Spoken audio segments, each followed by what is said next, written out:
everyone. Today I want to go over 5 different ways that you can market/promote your book. The only thing is you need to have a book already published to do these things, but if you are an aspiring author, it's always good to hear what you could start doing once you get that book published. Now, I'm going to go over 5 different ways. The first 2 are actually paid. They do cost money, but they are fantastic ways if you want to promote and market your book through those avenues.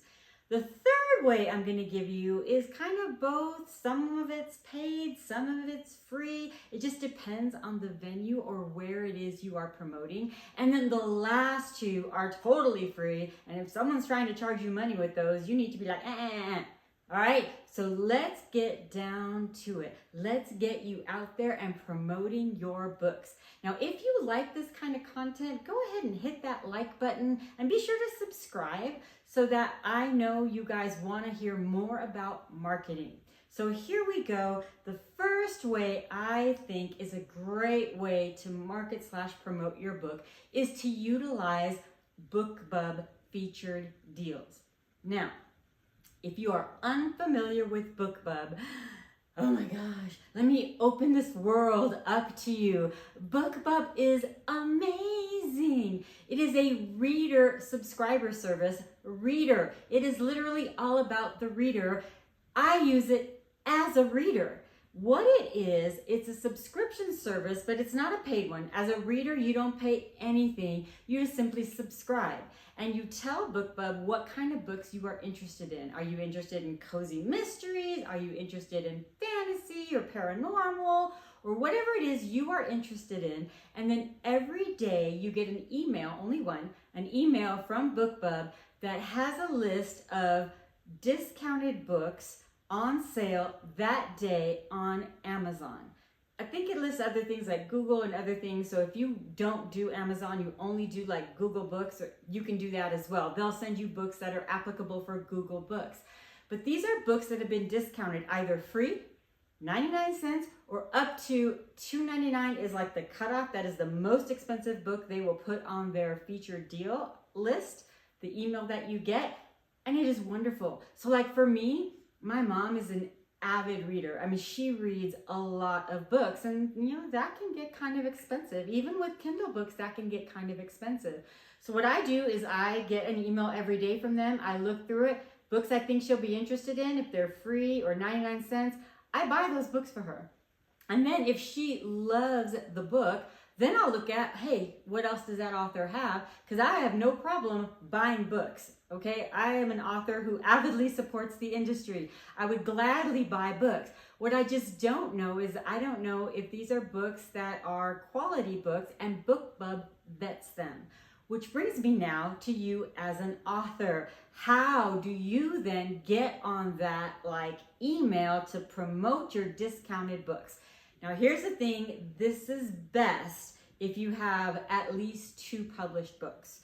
Because what BookBub will have you do is discount the book they're going to feature if they choose it. And FYI, they choose a very small percentage of the books that they get in as requests. So I submit, you can resubmit every 30 days, and I will resubmit and resubmit and resubmit until I finally get that featured deal. And they give you the price list. It is not necessarily cheap, but I will tell you, I have run, I think, 4 different promotions of featured deals through them, and it is always hundreds and hundreds. If I do a free one, it's thousands of downloads, thousands. And of those, if people like it, then they go and they buy the next book in the series and the next book in the series. And that is how you make money off of a BookBub featured deal. So it's definitely something you want to consider. Now, they are very selective and they do vet their books. So if it's got a crummy cover, if they look through it, it's got grammatical errors, they will not feature that book. So make sure your book is a professional, even if it's self-published like mine are, that they meet a professional standard. But if you can get that featured deal, it is a fantastic fantastic way to promote your book. Again, it does work best if you have more books, because that is exactly just like what I do with my mom. If she finds a book that she really, really loves, then I'll go and I will buy the other book at full price, the next book in the series at full price, because it's worth it to me, because I know she's going to like it because she loved that first book. So this works really well if you have one book you can put discounted, and then the rest that you can have on your backlist at regular price. So that is my number one, but it is paid and it can be pricey if you are in a really popular category like romance or mystery. Those are super popular categories. It can get a little pricey, but I have never met one single author that has said, oh, I didn't make my money back. Oh, and then some. So that is something I would definitely advise looking into. All right, paid programming number 2. Again, I know it's a bummer to spend money, but sometimes you got to do it. And the second one is really, you need to invest in some promotional materials. If you don't yet have a business card with your name as an author, you may have business cards for your day job, right? Maybe you're a lawyer or a teacher, maybe you have business cards for that. You need to get some that are specifically just for you as an author. These are ones you are going to hand out to people. These are ones you're going to give away at events. These are things that represent you as an author, that you're a professional author, that you take this seriously and this is what you do. So if you don't have business cards yet, please think about getting them. I use VistaPrint, but there's lots of places. There's GotPrint, there's, I think, Print for You, and there's a bunch of places where you can get business cards inexpensively. And if you don't know how to design them, VistaPrint, Canva, Photoshop, they all have templates. And all you have to do is upload your information into the template, and that could be the template you use, and it's the perfect size for business cards. So I would definitely go through business cards, but there's a lot of other promotional materials you can get, but they can run up a lot of money if you're getting a bunch of them at one time. So like I've had in the past, I've used pens, I've had wristbands, I've had door hangers, I've had bookmarks for sure, because everyone who goes to get something from a book festival or a book fair definitely is a reader, so they will want bookmarks. And then you have your information in front of that reader every time they pull out that bookmark. But here's one that I think a lot of authors don't utilize, and I think it's really effective, and that is postcards. And postcards are pretty inexpensive. I mean, you can get like groups of like 500 pretty cheaply for like $30 to $40 from like VistaPrint. You probably get them even cheaper elsewhere. And again, they have templates, so you don't even have to design it yourself. But if you want to design it yourself, absolutely go for it. Photoshop, you can design this up on Canva. I've used PowerPoint before to design it. But what I love about postcards is that a lot of times if you go places like, I don't know, a coffee shop or something, they'll have like a community billboard. And people put like their business cards and stuff like that. Postcards really pop. They're not much bigger, right? They're about this big, and they really stand out. And you can really showcase your book covers. And that way, you know, people are walking by, they might be more likely to see your fabulous book cover on a postcard than on a business card. Although, you know, some places don't want the postcards because they're too big, but if they allow it, it is a great way to promote your book there. And of course, you can give these away at events as well. So I would definitely look into postcards and other promotional materials. Now, number 3, and this is one where there's some paid and some free. It just depends on it. And that is attending events. And I will start with book signings, because those are probably the most popular events and the ones where you're actually going to make money selling your books because you are selling your books. So book signings, it depends on where you go, if it's paid or if it's a free event. So for example, there's the Las Vegas Book Festival coming up here on October 18th, which by the way, if you're in the Las Vegas area, please stop by the Las Vegas Book Festival. October 18th, downtown is fantastic. They're going to have speakers and I'll be there. So make sure you stop by and say hi. But book festivals like that cost money. I mean, the table is $200. That's what it costs you to rent that space for that book festival. And you can share with another author. That might be more an inexpensive way to do it, but they cost money. The one in Tucson, I think the Tucson Book Festival, but to be fair, I believe it's 3 days, but the table's like $700 or $800, or it's quite pricey. Same with the LA Times Book Festival. I mean, these are amazing events that you will probably sell a ton of books, but you got to shell out the money ahead of time, and it can be expensive. Now, there are other book festivals that are much smaller in venue that are sometimes $30 or even free. I know I'm doing one at a library next month. No, November. And it is a kids one at a library. And it's all going to be kids authors selling their books there. And it was free. I know the last time I did an event there, I sold, I think it was 20 books. Hey, and the event was free. All it cost me was my time, which I'm glad to do to promote my books. Because again, if someone buys one book, I'm hoping that they'll love it and they'll keep buying the rest. So book signings are wonderful. But again, events like that can charge money. So you have to look into that to see if there's some locally that maybe are free. I mean, like even farmers markets and arts and crafts festivals, you could sell books at those as well. There are other places though, bookstores. Now I will tell you about bookstores. I've had great, luck at bookstores. I've also done bookstore events where I've sold nothing or 1 or 2 books because people are there to buy a specific book and they see you and think that's cool, but that's when promotional materials are important because you have something to put in their hand. But bookstores like Barnes & Noble or most indie bookstores will do book signings with consignment, meaning that they get 30%. Or 20% depending on the bookstore, and then you get the other 70% of each book that you sell there. Now Barnes & Noble is pretty cool. People are usually impressed when there's authors in there, so that can be like a prestige thing also, that you had a book signing at Barnes & Noble.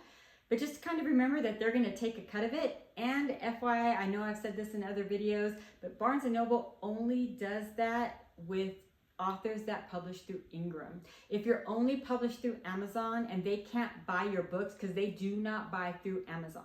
That's their biggest competitor. They buy through Ingram. So therefore, if your books are not available on Ingram, then Barnes & Noble will most likely not have an event for you. But most indie bookstores will. So you have a lot of avenues there for you as well. Now, there are, of course, places, check your local libraries. They oftentimes have events where they'll let authors come in. Sometimes they have author events where they have multiple authors there. But these are places that you go to actually sell your book. And again, some are free. The more free ones you can do, the better. I know I do a lot of coffee shops, and coffee shops here in Vegas are really open to having authors come in and do signings there. Now, when I say coffee shops, I do mean local, small, independent ones. Big chains like Starbucks, it's difficult.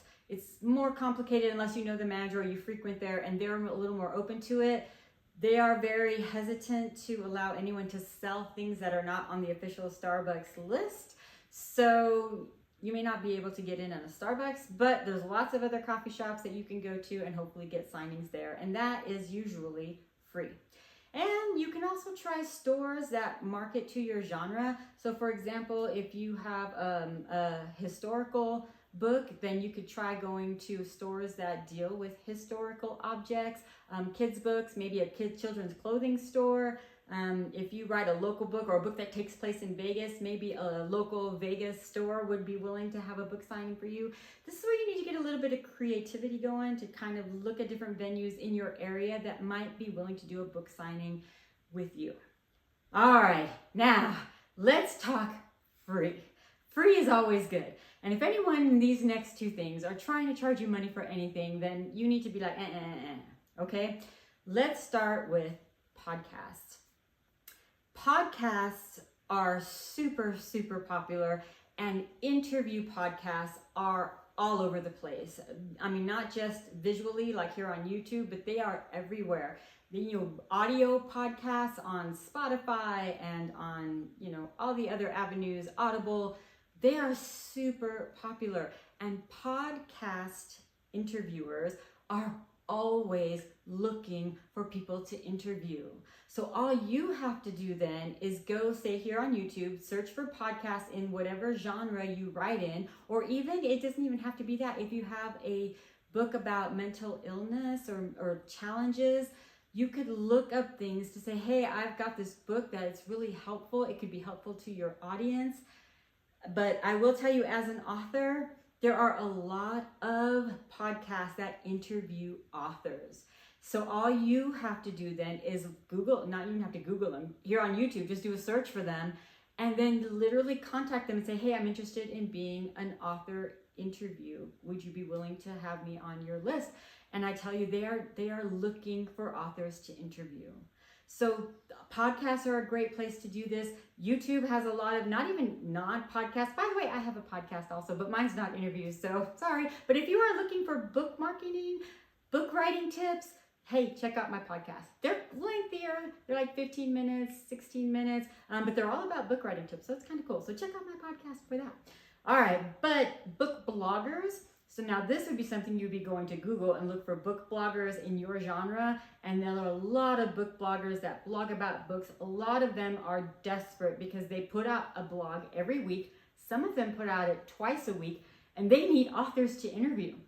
So that is a great place for you to go to email them, or not email them probably. Well, they might have an email, but contact them and say, hey, I'm interested in being a guest on your podcast or on your blog. Here's my main information. If you're interested, please contact me. And you may have to contact several, but every one that you get is going to be better for you to expose your book to a group of readers.